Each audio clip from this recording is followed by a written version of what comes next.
Welcome to the Danny Clinkscale Reasonably Irreverent podcast. Insightful and witty commentary, probing interviews, and detours from the beaten path.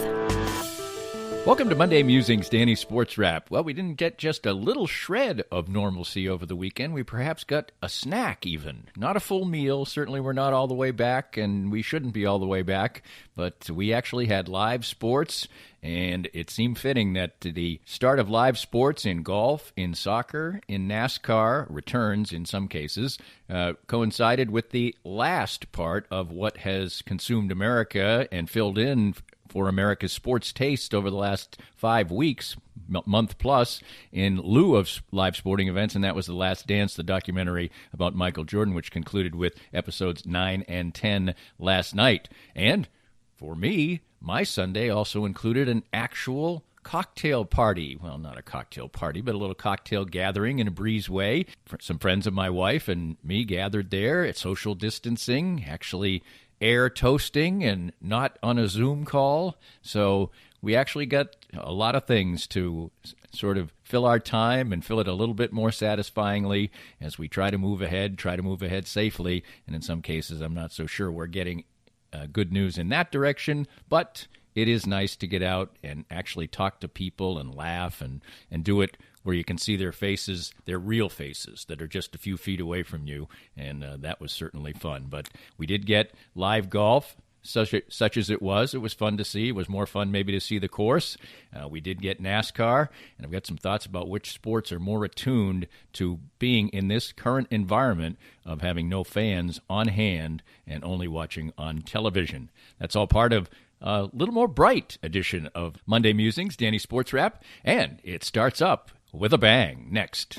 We're here with Joe Spiker, the CEO and president of Easton Roofing. And Joe, you had a great year in 2019, a record year. 2020 comes, things are moving smoothly along, and then the coronavirus comes. But your company seemed to be very ready, very proactive, and very ready to serve your customers well. Yeah, we adopted social distancing very early before the cities even put out the notices, and we started working from home. We are largely cloud-based as a company, so that transition was easy. Our technicians are wearing masks and gloves, and salespeople are not meeting with homeowners. We're doing everything digitally and doing everything we can to do our part to get over this as quickly as possible. So for any needs that people have right now, what's the best way to get in touch with you? Well, you can always call us, 913-257-5426, but the best way is to go to eastonroofing.com. Put your information in and we'll give you a call. Easton Roofing. Integrity matters. Hi, this is Matt Llewellyn from 23rd Street Brewery. Thank you, Kansas City, for supporting all the local restaurants during this time of crisis. Starting Thursday, May 21st, the 23rd Street Brewery will be open from 11 to 9 for carry-out and delivery service, and 4 to 9 for dine-in and patio service, if you can believe that. We're open. During this phase, we will adhere to the Douglas County recommendations for restaurants, and please see our website or our Facebook page for details. Most importantly, we want all of our guests and staff to stay safe, and together we will all get through this.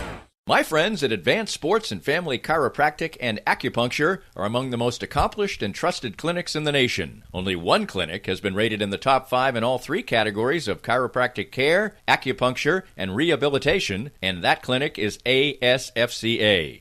They have locations in Olathe, Overland Park, Prairie Village, Belton, and Lee Summit. Doctors Brad and Christina Woodle and their accomplished team of doctors and therapists will treat you like family, for the simplest of injuries to the most complicated conditions to avoid surgery. Whether you are seeking treatment for an injury or just looking to stay healthy and fit, this is the place for you. And it's been the place for me for almost 2 years now. I've been a strenuous daily exerciser for years, and as time goes on, that takes its toll. But regular appointments at Advanced Sports and Family Chiropractic and Acupuncture have helped keep me ticking on, and even as the years pile up, their regular care has allowed me to keep to my regimen and feel great. If you want to feel the same, give them a call or visit them at asfca.com/Danny. They accept all insurances and are open Monday through Saturday, and make sure to mention that Danny Clinkscale recommended Advanced Sports and Family Chiropractic and Acupuncture. If you'd like to join these and other great sponsors and market your business to a growing and engaged audience, contact us at danny@dannyclinkscale.com. Look forward to hearing from you. Welcome back, and as I mentioned, it probably was fitting that the last couple of episodes of The Last Dance came on a day when, indeed, there was live sports. The Bundesliga returned on Saturday, so it was the first weekend, but NASCAR came back at Darlington with Kevin Harvick with a victory.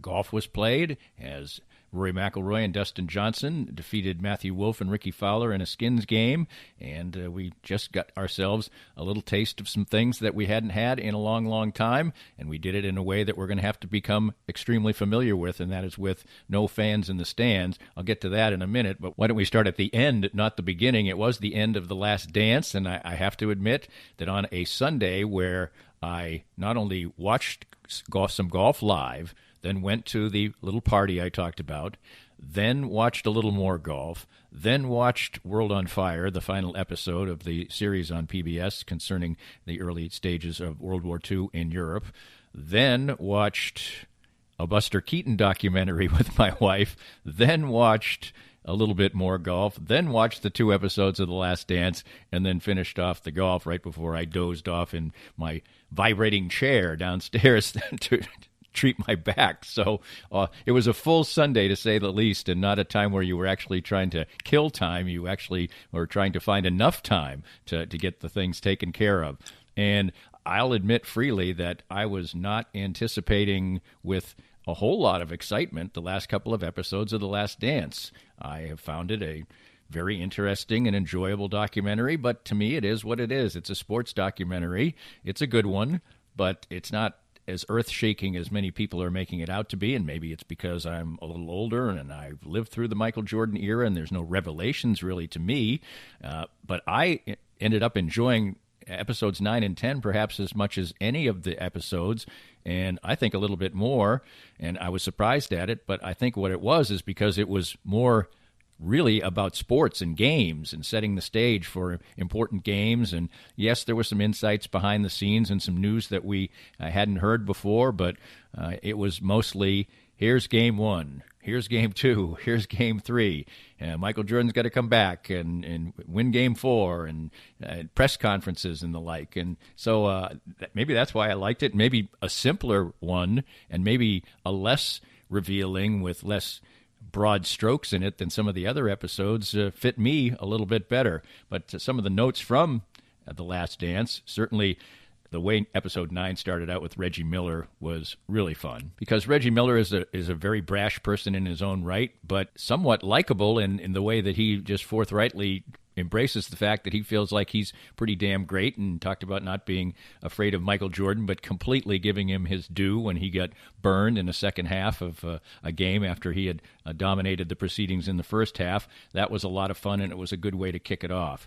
Among the most compelling things in the entire documentary was the segment on Steve Kerr and the death of his father, and the revelation that he and Michael Jordan really never talked about, the fact that they had something incredible in common, incredibly tragic, that both of their fathers were murdered. And I think it's another indication of the single-minded focus of Michael Jordan, that particular topic isn't something he wanted to explore with Steve Kerr, even though it was something that they completely had in common, an incredible bond that could have been there, but really wasn't explored that much. It was just sort of quietly known that goes on. And I didn't remember that Dennis Rodman took off during the finals to go be a wrestler for a day and slam a chair over somebody. But that was so typically Rodman, it was sort of tossed off as, well, that's Dennis being Dennis, and when game time comes, he's going to be back, and that's just the way it is. And now we know also that the flu game that's so famous for Michael Jordan scoring 38 points while being deadly sick is not really the flu. It was food poisoning for a pizza he ate, and perhaps there's some shenanigans that went on there. Who's to say? He was the only one who ate any of the pizza. He ate the whole thing.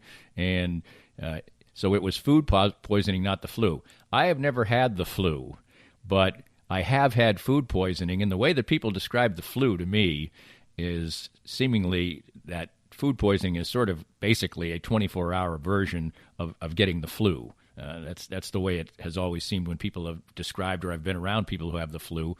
That's what food poisoning was to me. And I can't even imagine. I mean, I remember one time I had the flu during my running streak, and I somehow managed to have a window of about a half an hour where I got out and did my run because I wanted to take care of the streak. But that was almost a miracle I did that, and that was like 25 or 30 minutes. He played an entire basketball game at top speed. That's pretty remarkable, but that was one more bit of news there. But in the end, I think we got what we expected, and we saw the last shot and all that. And I think we also all expected that we would not see any Washington Wizards action, and we did not. It ended with the last dance, the last shot, and appropriately so. And some of the little sound bites at the end, I think, were absolutely appropriate as well. This was really good sports documentary making. I'm hearing some of the aftermath this morning, and people are calling it one of the most remarkable documentaries of all time. If you want to talk about sports, I guess I might agree with it, but I'm not going to put it in the pantheon of The Civil War by Ken Burns or something like that. But still, it was for a younger generation, it was a history lesson. For an older generation, it was a bit of nostalgia. And in the end, I'm glad I liked episodes 9 and 10 the most, because it'll give me a better feeling on, I think, what was certainly an overblown reaction to this documentary, but I think it was kind of fitting for our times because there weren't games to consume and go on. Well, there were some games to consume and go on this weekend, and the three sports that we saw get into action on the weekend, I think, have different levels of our acceptance and what it means to watch games with no fans. I think NASCAR might be the sport that is the most attuned to not having fans in the stands, the one that is least affected. When you watch the product on TV, and I normally only watch snippets of NASCAR races these days, but I wanted to make a point of seeing it and what the vibe was like and everything, and it really was pretty much like just watching a regular race. You usually can't even half hear the fans. There's still all the noise of the racing. There's still the in-car cameras. I think that product for television is about as good as it gets as far as the sports is concerned. I hardly think the fans are missed in that particular sport. I'm sure the fans who go are probably screaming at their computer or their phone right now, but empty seats on a gigantic track with cars whizzing around it look kind of the same as a television product, and actually most of the camera action is close-up action anyway, and most of the time the fans really aren't even visible. So I think that race won by Kevin Harvick, and pretty exciting race.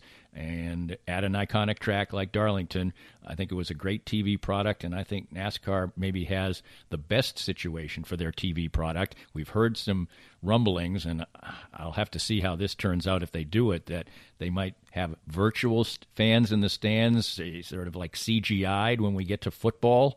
I'm not so sure that sounds like the greatest idea in the world to me, but we'll see how they pull it off and what it seems like, or if they do it in the end. But NASCAR returns, and I think they've got something good there because the fans are almost superfluous on that television product.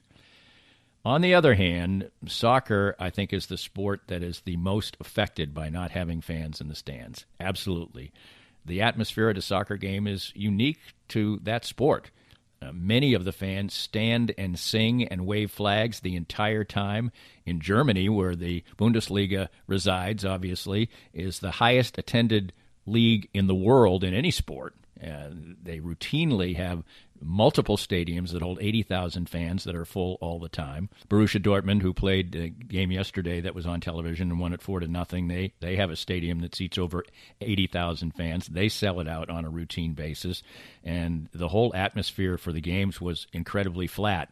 The play, I thought, was pretty good, but it just seems so much less. It seems like a high school product of sorts, not the play itself, but there's nobody there. There's no noise. There's no singing. Soccer's really affected. Not that I didn't watch it and enjoy the play, but I think as a television product for soccer, they might be most impacted of any sport. But we'll have to see when the other ones rev up. For golf, you might have thought that was kind of a natural for no fans. Yes, we got some insights from the players because they were mic'd up, and there was some good fun banter between Rory McIlroy. In general, he was the best banterer of the four golfers. But the real show was the Seminole golf course, which most people haven't seen before and is routinely ranked in the top 10 in America as far as golf courses are concerned. So it's kind of a secret hidden gem of a Donald Ross course, and it was great to see that links land right next to the ocean, but with some elevation, and really kind of a cool-looking golf course, and the dunes coming into play. So that, to me, was kind of the star of the show. The play was a little scratchy. Ricky Fowler got it going eventually and was probably the best player out there. There are enough bad shots that you realized how golfers, no matter how good they are, need tournament play and intense practice to sort of be sharp. The first 2 holes, 4 great professional golfers had wedge shots into the green, and they made no birdies. Now, eventually, they got things going a little bit better, and in the end, they had to figure out a way to give out all the skins, so they just did it with the closest to the pin, which I guess we all can kind of identify with, and the last shot was the one that won it. So there was a nice last there as well. And, of course, next week we'll have the combination of celebrity with Tom Brady and Peyton Manning and Phil Mickelson and Tiger Woods in a similar type match, although they are going to play a different format there, not skins, one that I think will be more conducive to competition and things like that. So that'll be fun to see too. But the no fans aspect, that was affected too as far as the golf was concerned. And one thing I also can say about watching a golf match with 4 players, 1 group, they probably, if they were going to do this multiple times over and over again, I think you at least need 2 groups out there to create some kind of competition. I don't know whether you could have play skins for that matter, but when you have all that dead time, it does create a little bit of difficulty, and certainly the players were chatting and things like that, but there needed to be more golf shots.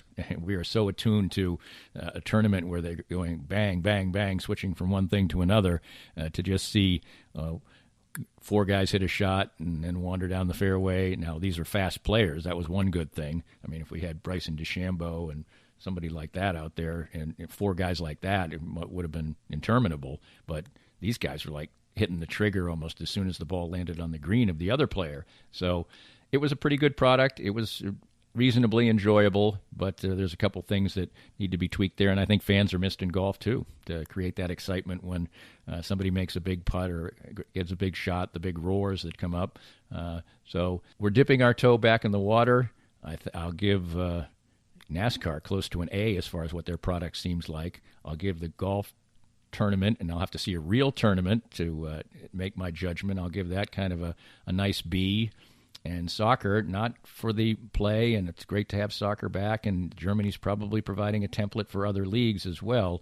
But I'm going to say that when you're watching it, the flatness, the no crowd, that's kind of a C for me there. A few other notes in the world of sports to chat about as well. We'll check on those coming up as we continue with our Monday Musings-Danny Sports Wrap. We certainly are glad to be talking about things besides just the coronavirus and actual games on the field, and that'll continue to ramp up over the next few weeks, but we got it started over the weekend. More of Danny's Reasonably Irreverent podcast after this. We're visiting with Larry Marshall, former Chiefs defensive back and punt returner, and now a Chiefs ambassador. Larry is a former pro football player with the aches and pains that come with that, and moving on in age as we all are. What do the Canaway CBD products do for you? It's been a great relief for me. Being a punt and kickoff returner, collisions were a mainstay of my career, and these Canaway products, the salve especially, has really helped me try to get through every day with the aches and pains that I've had over a career of 7+ years in the NFL.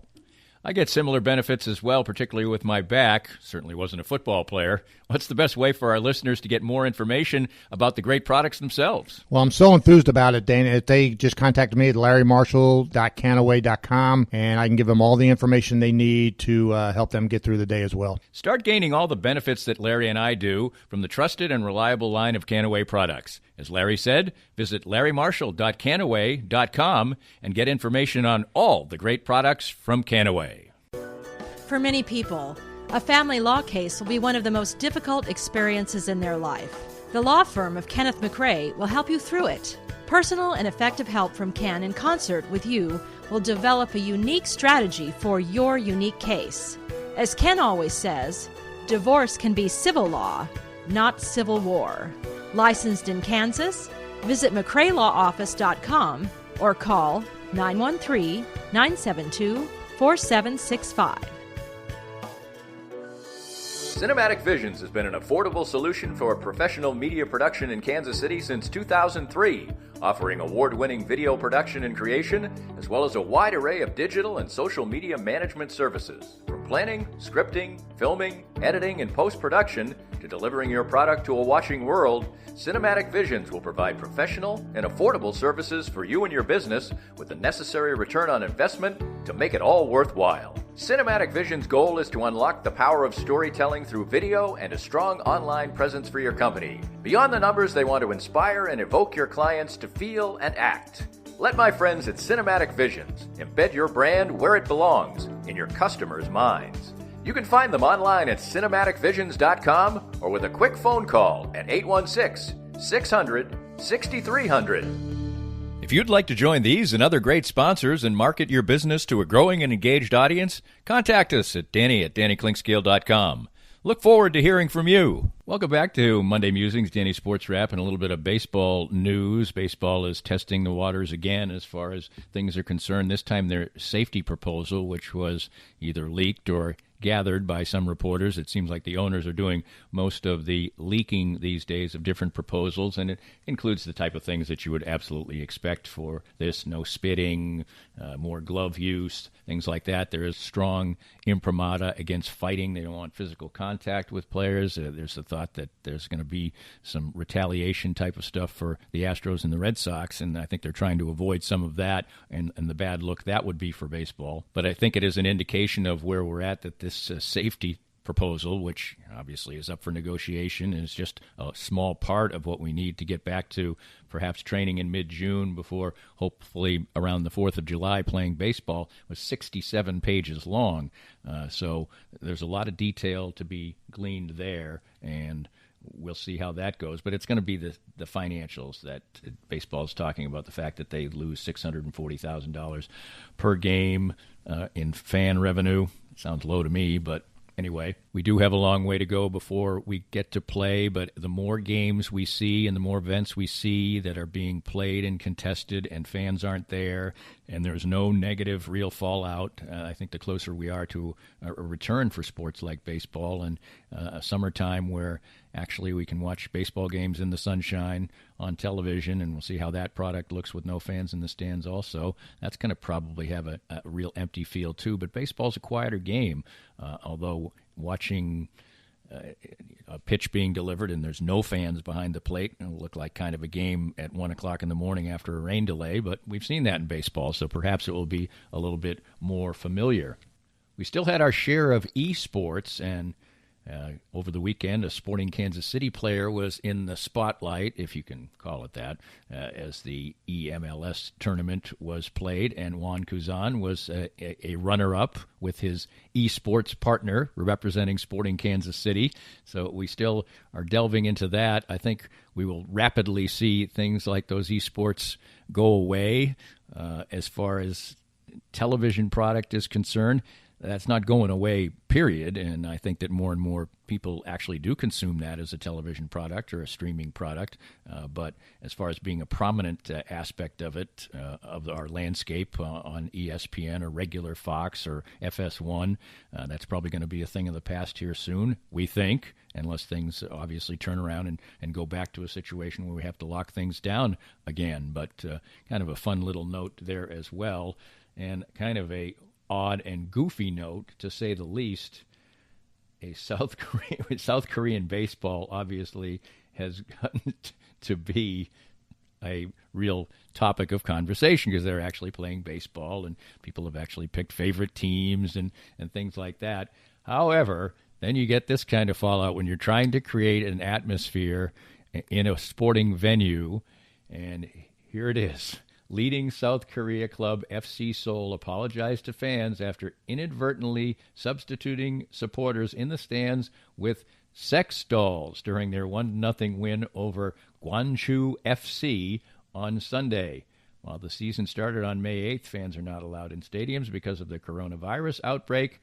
For Seoul's first home game, around 20 mannequins, many holding banners and all wearing masks, were spaced evenly around the seats behind the goal, usually occupied by the game's most active fans. As the game progressed, however, Korean social media started to light up as it became apparent to viewers that these mannequins, supplied by a local company, Dalcom, whose CEO is a Seoul fan, looked very much like sex dolls. In addition, some mannequins held signs offering measures of support to players and the team that seemed to reference adult content streaming sites. Seoul said there had been a misunderstanding with the supplier, and it had been told the dolls were not for adult use. Well, isn't that dandy? So kind of a funny story out of Seoul, Korea, as they have to apologize. If anybody was offended, the standard line that you have to say, I don't know sometimes how big companies like baseball clubs and everything else end up making mistakes like this, and that's just a funny one right there. And we'll see if others, no doubt, will learn from this particular transgression by the Seoul baseball team over the weekend. And a final note, of course, for years and years, I worked alongside Kevin Keatsman, and neither one of us is on the radio right now, but I have to give him a shout-out. And, of course, we disagree about many things. Certainly, right now, we probably disagree about one of the major topics that's on the table that doesn't have anything to do with sports, but we do have a common bond in our love of the game of golf. And many, many times through the years, Kevin was rueing the fact that he had never made a hole-in-one, and he is a pretty accomplished golfer, and he's a better golfer than I am now. I used to be better than him, but now he is decidedly better than me. He routinely shoots in the 70s, is a good player, but he had never made a hole-in-one. And this once again came into focus in 2015 on a day off when I was able to call in to the show in the middle of the afternoon, having just made my third hole-in-one. I was just playing around at Painted Hills, that cute little golf course over in Kansas City, Kansas, because it was going to rain, and it did rain, and I just didn't want to make the drive and go. It was very close to my house, and I knew that if I got washed out, it wouldn't be as much of an effort. So anyway, I played golf, and on I think it's the third hole, I believe, the par 3, I made a hole-in-one. Fortunately for me, the circumstances of my holes-in-one have been very fortunate, because in all 3 cases I was playing golf by myself that day for that round, and in each case, by some circumstance, I had a witness to the holes-in-one, which really wouldn't count if you didn't have anybody to see it. In this particular case, somebody who was playing the previous hole, which is a par 5, and adjacent, had hit his ball well off the fairway on that hole and onto my hole, and he had to wait for me to hit my tee shot in order to go play his shot back into play, and that was when he saw the hole-in-one. But this is not about me. This is about Kevin. So anyway, even that just reinforced it, and he says, I'm never going to make one, and this is a disaster. And by this point in time, of course, he's a much better player than I am. I'm still okay, but not as good as he is. And but he hadn't made one, and he also lives right next to a par 3 hole and sees people make holes-in-one and celebrate. Well, anyway, yesterday at Canyon Farms, on a hole that has tortured me through the years, I played there many, many times, the 15th hole there, Kevin hit a 7-iron, 166 yards into the cup. He was on Twitter, and I was exchanged texts with him yesterday and congratulated him. And it's just, for a golfer, and especially one for a pretty good golfer, to not have made a hole-in-one is something that is a burr in someone's saddle, because all kinds of people who aren't very good golfers make holes-in-one. And a little congratulations to Kevin for putting that in on a hole that, I'll tell you what, I haven't even come close to making a hole-in-one. I don't think I've even made a birdie on that hole. For whatever reason, there's certain holes that get in your head, and that's one for me. And I've hit the ball in the hazard there about as many times as I've hit it on the green, and he did not hit it in the hazard. He hit it in the hole. And congratulations to him, and congratulations to all golfers out there who have the experience of making a hole-in-one. It's really a cool thing, and it's a cool thing to do it, for instance, on a hole like that where you absolutely positively can see the ball go in the cup. It's a raised green and very visible from the tee. So that little fun sports note as well, as we continue to get back into talking about sports and fun games and even sex dolls in Korea. Well, it's all part of the mix today on Monday Musings, Danny SportsWrap on the Reasonably Irreverent podcast right here. Join me all the time right here for all the different kind of content we do, including our Monday visits that we are starting to get more and more sports enjoyment out of. This podcast was made possible by our great sponsors like Easton Roofing, the presenting sponsor of Kansas City Profiles at the Danny Klingscale Reasonably Irreverent podcast. Easton Roofing, where integrity matters. We hope you enjoyed the latest Danny Klingscale Reasonably Irreverent podcast. Come back soon for something fresh and new.